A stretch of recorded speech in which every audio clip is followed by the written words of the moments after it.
Muy buenos días, amigos, y bienvenidos a Sin Guión. Antes de iniciar el programa, queremos contarles sobre los programas de Derecho Corporativo de ESAN, dirigidos a todos los profesionales que busquen impulsar su carrera en el área legal de su preferencia. Cuentan con una maestría en Finanzas y Derecho Corporativo, diplomas internacionales y cursos de especialización del más alto nivel en el mercado. Pueden obtener más información sobre estos programas ingresando a www.esan.edu.pe. ESAN Graduate School of Business, programa porque aquí comenzó todo. Gracias, ESAN. Y ahora vamos al tema que nos convoca hoy. Por supuesto, la trampa se puso en evidencia. El presidente de la República, Martín Vizcarra, le dice no a la bicameralidad. ¿Está en contra de la bicameralidad el presidente Vizcarra? No. Él la propone en una reforma al Congreso de la República, pero está en contra de que le aprueben la bicameralidad con trampa. Así, no. Si hubiera sido de otra forma, sí, pero de esta forma, no. ¿Qué hizo el Congreso? Además de eliminar la cuota femenina, es decir, mantenerla en 30 y no subirla a 50, que era el pedido, además de eso, y lo más grave, ha sido que metió mano en dos artículos muy sensibles de la Constitución del Perú. Miren, esta Constitución que rige todos los destinos del país, sus derechos constitucionales y las relaciones entre los poderes del Estado, es, aunque usted no lo crea, un artefacto muy sensible, muy delicado. Es como si usted tuviera, no sé, un artefacto en casa que usted quiere mejorar y le cambia algunas piezas y le pone unos repuestos, ¿no?, de muy mala calidad. Probablemente el técnico le diga, mire, le va a durar, pero le va a durar poco. Porque este es un artefacto sensible que usted no puede sustituir con piezas de mala calidad. ¿Qué es lo que dice el artículo 133 y 134, la famosa cuestión de confianza? Yo lo he explicado en este programa. Recoge la experiencia histórico-política del Perú. Es decir, desde tiempos de Bustamante y Rivero, Belaúnde Terry y Alberto Fujimori, cuando el Congreso tiene una mayoría opositora, el asunto termina normalmente en golpe de Estado. ¿Cómo hacemos para que esto no suceda? La Constitución del 79 ya introducía la cuestión de confianza, pero con la censura de 3 gabinetes y solo para la Cámara de Diputados. ¿Ok? La Constitución del 93 hace más radical justamente esta válvula de escape. Es un mecanismo delicado, excepcional, que se utiliza justamente para una situación en la cual el Ejecutivo no tiene mayoría en el Congreso o no la puede formar y es atacado permanentemente por la mayoría adversa en el Congreso. Es una salida para bajar esa tensión. ¿Ok? En el Perú no se usó ni en el gobierno de Paniagua, ni en el de Toledo, ni en el de García, porque lograron constituir mayoría propia. Aun cuando no lograron la mitad más uno de todos los votos en las elecciones, lograron con alianzas puntuales constituir mayoría. En el gobierno Humala ya se comenzó a usar, porque es un gobierno que su relación con el Congreso se precarizó muy rápidamente. No llegó a plantearse la disolución del Congreso, pero estuvo en algún momento sobre la mesa. Sin embargo, es en este gobierno, con una mayoría inicial de 73 congresistas, donde era evidente que estos artículos se iban a usar. Y comenzaron a usarse hasta que el año pasado el Congreso decidió, vía reglamento del Congreso, modificar estos artículos para recortar las facultades del presidente de la República. La treta sí ha continuado y han decidido ahora, y lo hemos visto con esta cuestión de confianza, que van a constitucionalizar, ¿no es cierto?, lo que habían aprobado vía reglamentaria. Hay que decir que esta modificación reglamentaria está impugnándose en el Tribunal Constitucional, pero la querían meter de contrabando en esta reforma.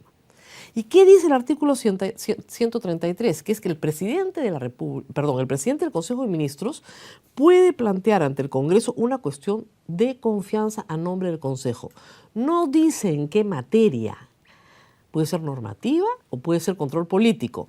El Congreso le ha prohibido al Ejecutivo plantear confianza para control político, es decir, impedir la interpelación, censura, etcétera, de algún ministro o del Consejo, y le ha prohibido plantear confianza en cuestión normativa. Es decir, ha vaciado de contenido el artículo 133. Y eso lo querían constitucionalizar. Con lo cual quedaba, al final, la única posibilidad de discutir confianza era cuando había voto de investidura. Es decir, cuando un primer ministro llegaba y recién se instalaba. De ninguna manera, pues. Eso es inaceptable. Estás cambiando un mecanismo muy importante de la Constitución. Yo el domingo, en mi columna habitual en La República, había escrito que esto era inaceptable y que se tenía que votar no a la bicameralidad. Porque además hay otra trampa, hay una segunda trampa. Los congresistas amarraron la reforma de la bicameralidad a la reforma de la no reelección congresal. De tal manera que armaron un carrusel. Podías entrar por diputado, ser senador, de ahí ser diputado, de ahí ser senador, de ahí ser diputado, de ahí ser senador, perpetuamente, desnaturalizando también la reforma. Entonces aprobaron un texto por el cual, además, en una interpretación auténtica de ellos, aunque el presidente dijera lo contrario, como ahora ellos son congresistas y mañana serán parlamentarios, entonces sí se podían reelegir en 2021. Trampositos, pues. Al no aprobarse la bicameralidad, sí aprobamos la no reelección de congresistas. Así de claro. Porque si votamos por la bicameralidad, queda mediatizada la no reelección de congresistas. Y miren, yo, como muchos peruanos que hemos estado en el sector académico por mucho tiempo, estamos a favor de la bicameralidad y estamos en contra de la no reelección de congresistas y vamos a tener que votar por culpa de este Congreso exactamente al revés, por tramposos. Que el señor ministro Ceballos y el ministro Villanueva fueron la madrugada del 4 a votar a favor de estos proyectos, sí. ¿Por qué lo hicieron? Ellos lo tendrán que explicar. Que fue una jugada calculada para que luego, cuando el presidente convoca y el Congreso ya no se puede meter en los textos, ¿no es cierto?, sacaran este sombrero, este conejo del sombrero, lo dudo. Tan elaborados no son. Creo que fueron al Congreso, a sacar adelante el referéndum a como diera lugar. Y con todos los proyectos aprobados. Y después verían qué posición tomaba el gobierno y qué posición toman ustedes. Porque son ustedes los que van a votar. El presidente tiene un voto, el suyo.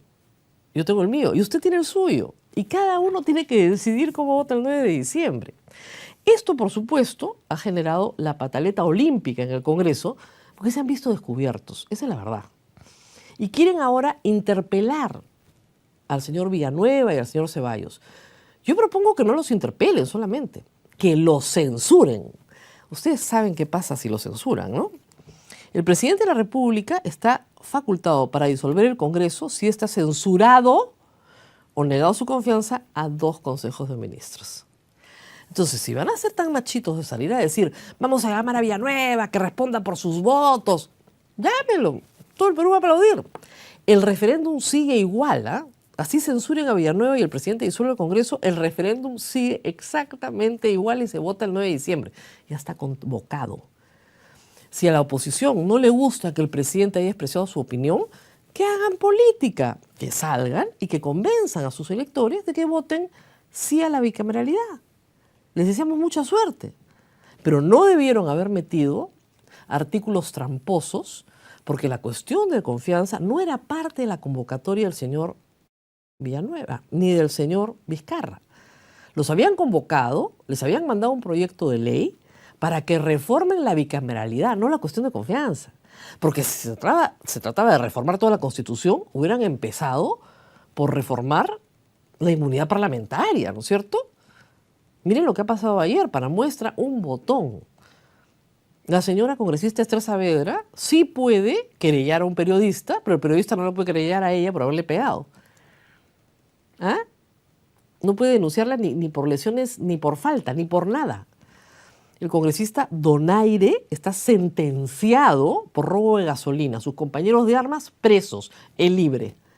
Entonces, si iban a modificar otras cositas, hubieran modificado esa, ¿no es cierto?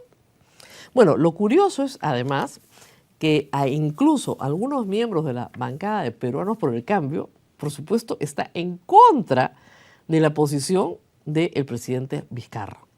Es que les va a doler mucho. Les va a doler mucho, ¿por qué? Porque no van a poder postular en el año 2021. Pero han sido advertidos durante todo el proceso. La bancada de Nuevo Perú votó en contra de la bicameralidad por esta razón y por el tema de la paridad. Han sido advertidos durante todo el proceso que las trampas se iban a poner en evidencia. Han querido hacer trampa, la trampa ha sido revelada, el país entero lo sabe y el país entero votará.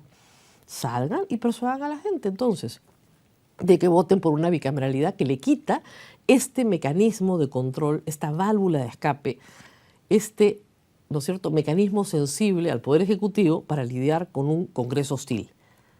Explíquenle eso. A ver si ganan. Y mientras tanto, si se van a poner machitos, repito, sobre todo en el APRA, que ya han anunciado ya que interpelan de todas maneras a los ministros, censúrenlos pues. Todo el pueblo está poniendo el hashtag censuren a Villanueva. Ya. Nos tenemos que despedir. El Perú siempre es entretenido, pero antes de hacerlo tenemos una mención.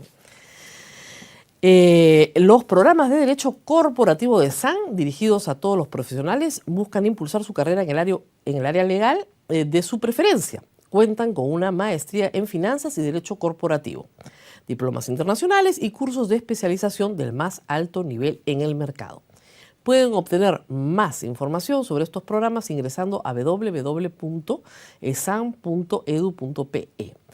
SAN Graduate School of Business, porque aquí comenzó todo. Gracias, ESAN.